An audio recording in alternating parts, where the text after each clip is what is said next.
Ce dimanche matin, on pourrait croire que Gandalf du Seigneur des Anneaux, ou plutôt de Lords of the Ring, s'est égaré dans le bois du Larbeek. C'est en fait le bourgmestre paré pour une opération communication. La commune est contre l'élargissement du ring en cet endroit et elle a trouvé récemment de quoi mettre des bâtons dans les roues du gouvernement flamand. Avec le plan cadastral du ministère des Finances, on a découvert qu'une partie du ring se trouve sur le territoire de la commune et donc sur le territoire de la région. Voilà. C'est très important parce qu'on se trouve dans le même cas de figure que le stade national. Ça veut dire un endroit où on pourra peser juridiquement de tout notre poids, à défaut de pouvoir peser autrement. Le ring pourrait passer ici à 14 bandes de circulation sur un tronçon de 18 km. Un projet pharaonique d'1 milliard d'euros pour 10 ans de travaux.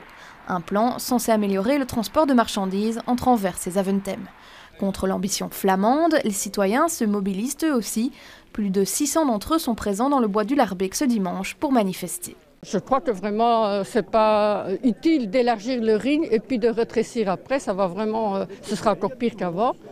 Mais paraît-il que ça va donner du travail aux Flamands. Puis c'est l'élargissement pour les Flamands. Agrandir le ring, c'est un peu aller contre l'évolution d'essayer d'avoir moins de voitures. C'est déjà la 6e mobilisation des riverains et des autorités communales. Des autorités qui déplorent le manque de position claire de la région bruxelloise pour l'instant.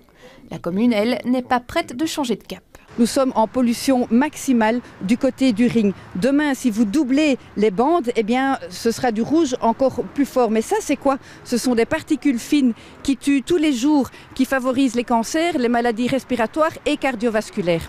Sans compter le désastre aussi au niveau de l'environnement. Même si le bois du Larbeek est épargné, ce serait une pression énorme pour la faune et la flore. Le bras de fer n'en est encore qu'à ses débuts, alors que le gouvernement flamand souhaite faire débuter les travaux dès 2019. La commune de Jette, elle, est déjà prête pour un autre combat. Elle demande l'enfouissement du ring sur une longueur de 300 mètres le long du bois du Larbeek.